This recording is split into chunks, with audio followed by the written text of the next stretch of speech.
Hello everyone. Thank you for joining me yet again. It has been a while, and I believe everything happens for a reason. Sometimes we may want to give excuses. Sometimes life happens, but in everything, I thank God because in everything God remains constant, and I thank Him in every situation. So I came to realize that sometimes even sharing some stories, because this when I started this was basically just sharing about my life and hoping that in the process, if there's any hurt that I haven't dealt with or probably haven't healed from, maybe I can get some closure out of it. And also in return, some people may what do you call it, some people may kind of relate and also have a connection with the stories that I give, because at the end of it all, it's not that you may hear my story, it's not that you may get to know me, but the end of it all is that you may see a pattern, or rather a story that concludes to God, because in everything, even looking back, it has always been Him. Though sometimes some stories are a bit tricky, or rather they're a bit painful, lack of a better word, and so you want to share something, but I think probably the traumas of that story or that particular topic you want to share becomes a bit heavier on you, and by default you find yourself not really getting into it. So I can blame that as part of it. It's not an excuse, basic. Well, I'm not trying to excuse anything, but I'm just saying, yeah, some pains are a bit, yeah, some traumas are a bit, I don't want to call them fresh, but yeah, some traumas are a bit just not as easy as some. But anyway, we thank God, we move on, we dust off, and just keep on moving. The price is Jesus, the goal is heaven, and yeah. So I want to share a story about something I a bit sensitive. So for most of you who have followed me know that I separated with my ex, or rather my daughter's mom, in 2017. And since it hasn't been an easy journey, and I'm not here to talk about what was right or what was wrong with that. Just to reflect on a few issues here and there. I saw something the other day and it really got me thinking. And so, again, it's a bit sensitive, and I'm really not here to air any dirt, but I just want to shed some light on some few issues. When people go through separation, the person who really is hurt is the child. I am coming from a family that was separated. My mom and my dad separated when I was about 7 or 8 years old. And so I know the pain. I know what it means to not have both parents present. And we had to do back and forth. This time I was at my mom's place, the next I'm at my dad's place. Yeah, it's not the best scenario, best situation for a child to grow up in. And so when I got into a relationship, or rather when I got my child, it was the best thing that has ever happened to me. It was a blessing.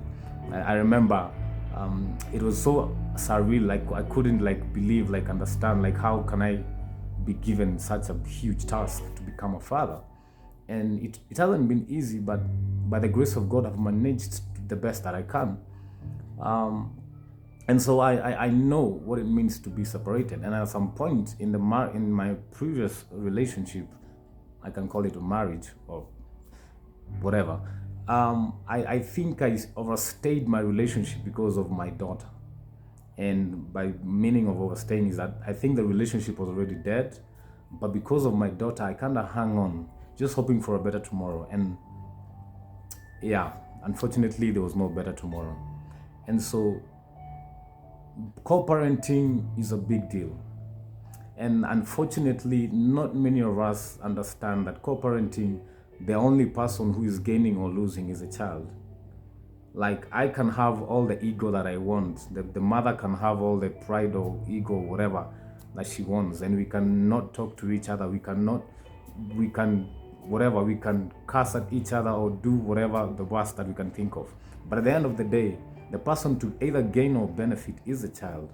And that's one thing I feel like most of us don't understand. And so you'll find a situation where the mother is trying to punish the father because of whatever reason, because they are separated now, whatever reason, and the child ends up losing. And not most of us realize it. And then we have another situation whereby the father indeed loves the child, but somehow because of the pain of the separation, the mother retaliates in her own understanding and tries to bring like a punishment or let me just call it a punishment to the father.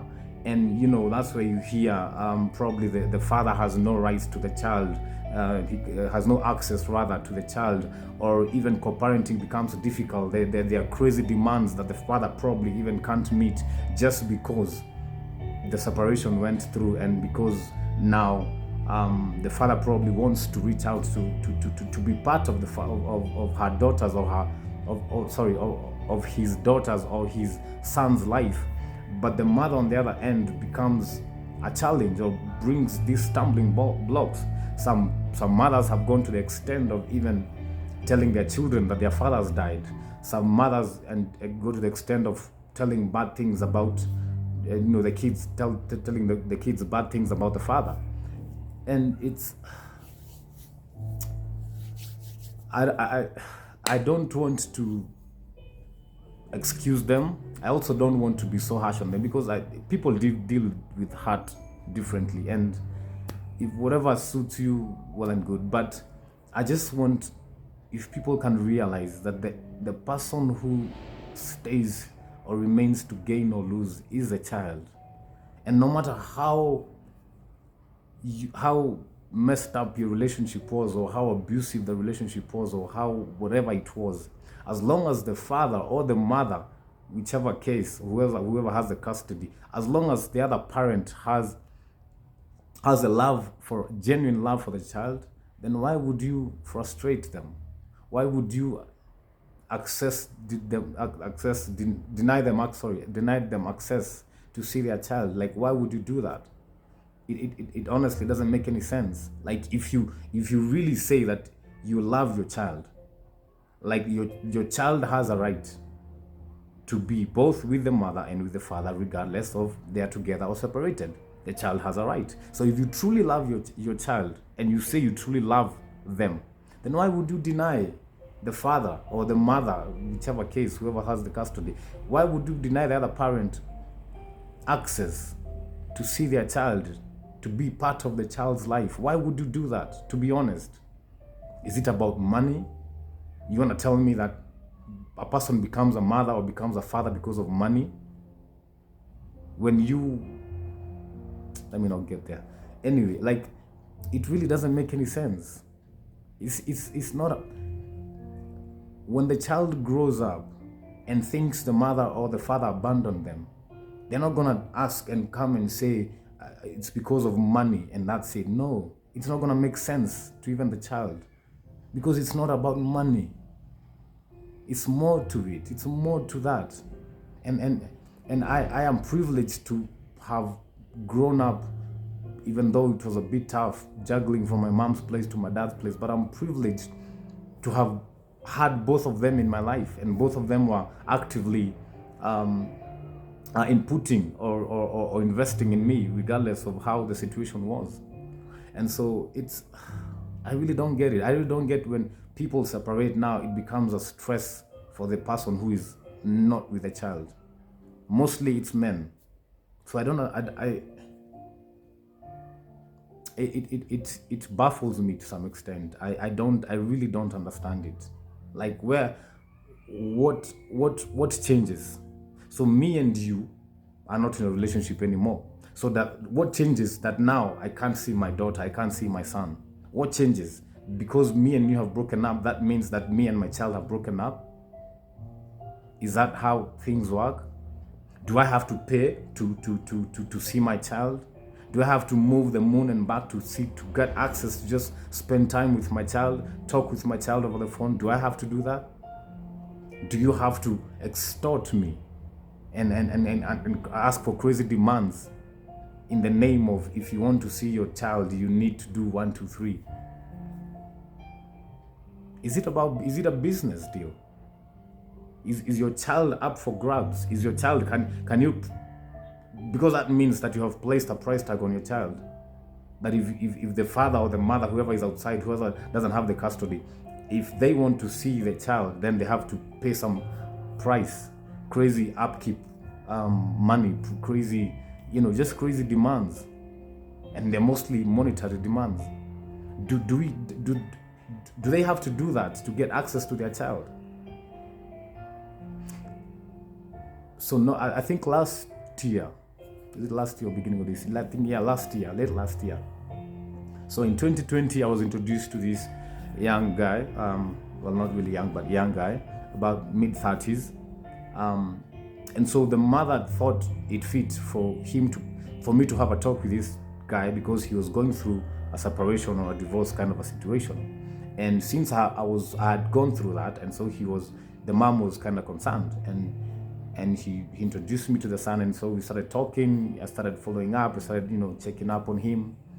And basically what was going on was the relationship ended, and I think it just prolonged because of the scenario where the child is involved. As long as there's a child, you kind of try to extend the relationship, hoping that tomorrow is going to be better and you're going to work things out with your partner. But unfortunately, it doesn't get there. And so in this scenario, the woman was becoming too demanding, and the guy was doing the best he could, but apparently it was too much. At some point, he attempted suicide. At some point, it became very bad that he had to go on some rehab, and then fortunately or unfortunately, he moved out. And then still after moving out, the demands became crazy, the stress became huge. He started drinking crazy, and unfortunately he lost his life through an accident. And I'm so confident saying that the drinking that led to the loss of his life was because of the situation he was in. Not because he was just having fun, or because he was just, unfortunately, that's how a short life was lived. So I think a week ago, I get this friend request. And the name sounds familiar. And so I'm going through the wall just to see who is this. Or I went through the pictures, I didn't get to see who that was. And so I was going through the wall to just see the activity on this person who had requested me. And so then I see, as I'm scrolling down, I see a familiar face. And then the caption was RIP, rest in peace. And I was a bit shocked. Like I couldn't understand, because the person that they were saying RIP was my cousin. Those kind of, not really long distance cousins, but yeah, somewhere. But we used to talk. And the reason I'm saying we used to talk is the beginning, I think in February and March, we met. We had a lengthy conversation, and he was going through the same thing that I went through many years back. He was in transition of going through a separation. He was juggling into moving out and all these things. It was also bad for him that even his work, he almost lost his job because of the pressure that he got. Excuse me. The pain that he was going through, the stress that he had. He contemplated suicide several times. And it was bad. He almost lost his job. And so by the time we were coming to meet, and him telling me all this, and I really felt it, and I was trying to encourage him, trying to tell him, okay, fine, I have been there. So this is not the end of you. It's not the end of you. I have been there. So since I have been there and I kind of overcame, so you can do that. You can do that as well. So, and funny enough, when I just talking to him, I realized that I did not overcome because of my strength. When I was in that relationship, I think I contemplated suicide, I think 2 or 3 or 4 times when I was in that relationship. And the only thing that kept me going was like, so if I die, what about my daughter? What happens? And so I had two options: to stay in the already dead marriage, and probably because of the whatever emotional toxic relationship that there was, either end up suicide or dying because of stress, or just funny ending, probably that would have taken me 5 or so years. Or I could decide to move out, see my daughter from afar, but see her for longer years. And now, by thinking through it, I saw suicide is not an option. Staying in a place in a dead relationship is not an option. So, in as painful as it was, I have to leave my daughter. I have to watch her from afar. I have to see her grow from afar. I have to make those visits. I have to make those trips. But it was much better than the alternatives. Excuse me. And so going through that, I had some sort of knowledge or some sort of understanding of what it is. And so when I'm meeting with this cousin of mine and I'm talking to him and we're sharing and I'm telling him, and I hear him and I'm being empathetic and sympathetic and everything that is there to be felt. And I could see the pain in him. And he loves his daughter. He loved his daughter, unfortunately. And he had a relationship that was not working. And I'm really not here to talk about the relationship, what went wrong, who was right, no, that's neither here nor there. My point is, why would you frustrate someone to even be involved in your child's life just because you guys have separated? We talked with him, we had dinner with him, we talked and had shared a lot, and I told him I made it through, but I did not make it through because of my own understanding or my own strength. I made it through because God saved me from suicide, from making a bad decision out of the whole situation. And we were talking, and I felt like we had come, or some sort of understanding or some breakthrough was reached at. And fortunately, he gave his life to Jesus, and we prayed, and everything was good. And so I told him if he wanted, a church nearby where he stays, I would, recommend, and he told me he has some place he was going, and I was okay, fine. Then just keep at it, just trust God. Everything happens for a reason, and God did not create us. God did not cause us to come to this life just to see us suffer and just let us be. That's not God. That he just sees us suffering and just sitting back. And I understand there's some people who come in that aspect. Oh, if there's a God, then why does people do people suffer? That's another topic for another day. But just know that suffering does not mean that God is not there. Going through a situation does not mean that God has left you, has abandoned you. The previous videos, for those who have watched back, you have had a few situations that I felt like God was not there, but he has always been there. I'm sitting right here doing this video because of God. I haven't done anything to deserve this. He has just preserved me in his own mercy, in his love for me. And so even when we're talking with this guy, with my cousin, and I'm telling him that's the only way. Just give God, God knows you. Just talk to him, and before you know it, you'll get out of it. When I was in that situation, I never saw the light at the end of the tunnel.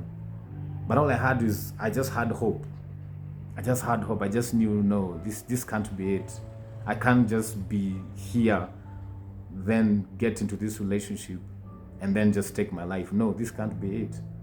There is more to life than this. And so that's the only hope that I had, and I held on to that, and I prayed, and I held on to that, and I prayed. And now looking back, and I'm like, wow, I never saw myself getting out of that situation.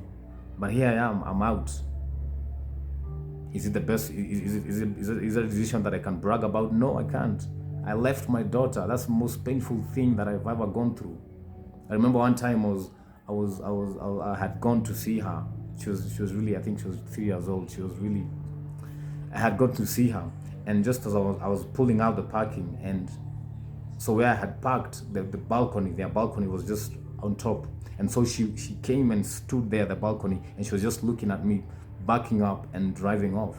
And as I was driving, I could see her through my side mirror. I could see her, and I could see her in the bars of the balcony, just waving, like she's there just waving at me, and it was about 7 or 8 o'clock in the evening, but she's there just in the grill, in the balcony, just waving. And I just drove off and I got outside the compound and I just broke down like crazy. I didn't understand. I felt like even going back and just telling the mom, you know what, we have to make this work. For the sake of my daughter, we have to make this work. But then again, later on, I realized we don't go back in toxic relationships because of the child. But I was this close to go back because I saw my daughter waving and I saw someone who's just confused, like she doesn't understand why I'm going and not staying with them. Like I remember when I used to come home from work, I used to do taxi, and I used to come home from work late at night at 10, 11 or even midnight, and she would hear me and she would come and we'd stay on the couch and I have my dinner and she falls asleep, or we eat or we watch some TV as I eat my dinner. Every time, as long as she had me, she would wake up and come to me. That's the relationship that I had with my daughter. And now she's coming into this place that she can't have that. And she's so tiny, she doesn't understand what's going on. And so my cousin, apparently, when I followed through and I asked, I have seen that you have posted RIP. I don't understand what happened to him. And apparently he committed suicide because of the stress that she got from baby mama and from what the relationship was all about. What is it with separation that means that if me and you are separated, the child is also involved in the separation? Why can't me and you be separated and the child remain in a place, regardless of how funny the situation is, but it remains in a place that, in as much as we are not staying together, but the child has access to both parents? Why is it hard? Why? So now those are two people that I know of that have died, not because of anything, not because they were robbers, or because probably they were hijacked and shot, or probably no, or they were sick. No. These are people who have been driven by the circumstances to do whatever it is. I'm not justifying it, I'm not glorifying it, I'm not saying that's the way to go, but I'm just pointing out that that is what led them to do whatever they did.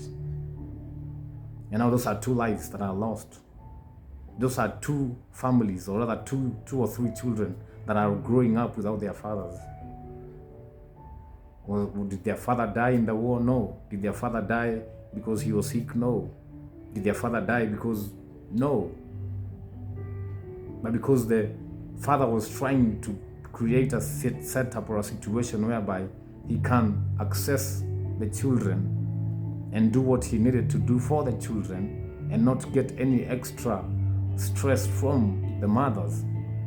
But unfortunately, that never happened. And I know there are many who have done that. There are many who have even done probably even worse just because of this. Why do we have to have a scenario where either the child suffers or the parent gets to crazy depression, kills themselves, or why? Do you really love the child? If you really love the child, then give access. The child has a right. If it's about the child has a right to both the mother and the father.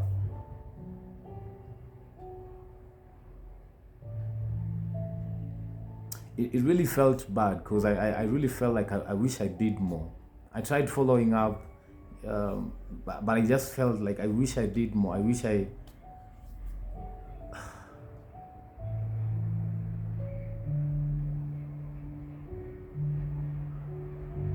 For those of you out there who are going through whatever situation, especially separation, and you're getting stressed, you can't have access to your child or whatever it is,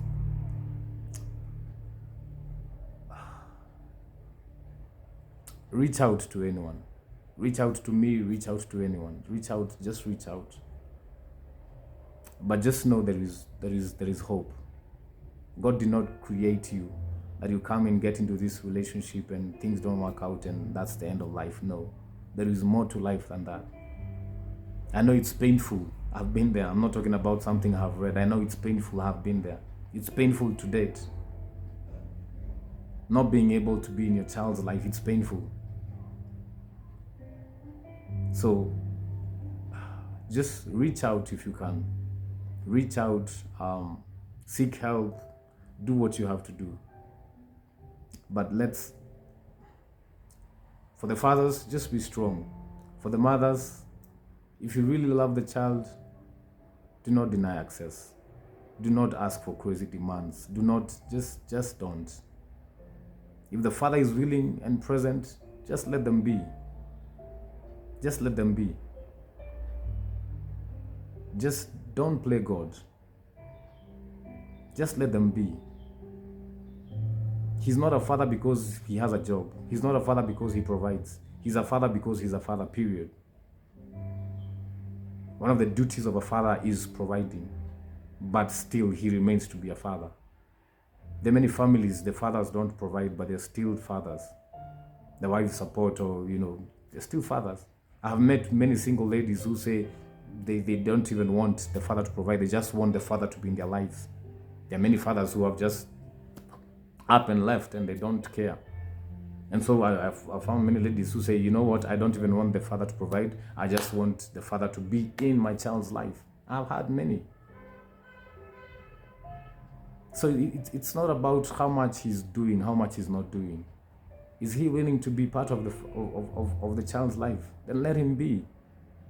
Let him be. If he genuinely loves the daughter or the son, then he will definitely provide. He will definitely do what he has to do for the child.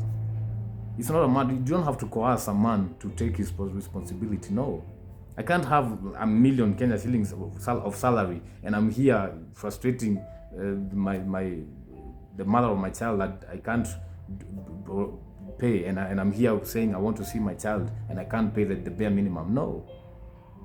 If I can afford $1 million, then fine, I'm going to pay $1 million. If I can afford 1,000 shilling, then I'm going to pay 1,000 shilling. Stop the crazy demands. Stop the craziness. Let the child grow with both the mother and the father. Let there be harmony regardless of the separation. It's doable. I've heard of the renowned Grace Musalame has done it. And I know there are many others who have done it. It's doable. Comparative is not hard. As long as the child is the primary subject in the topics, then it's doable. Me and you are done. I don't want anything to do with you. You don't want anything to do with me. So the child is there. Let us do the child. Let us do what the child needs. He or she needs to go to school. Fine. I don't have all the amount. How much do you have? Let's meet in the middle. We can't afford Brookside or whatever expensive school, so this is what I can afford. So let's do it. I can't afford to take my child to probably the big hospitals, but I can afford to take them medicine. Let's do it. Why do we have to make these crazy demands? It's the child who's suffering. It's the child who's suffering. Listen, it's the child who's suffering. You think you're paying back the father. It's the child who is suffering, yet you're saying that you love your child.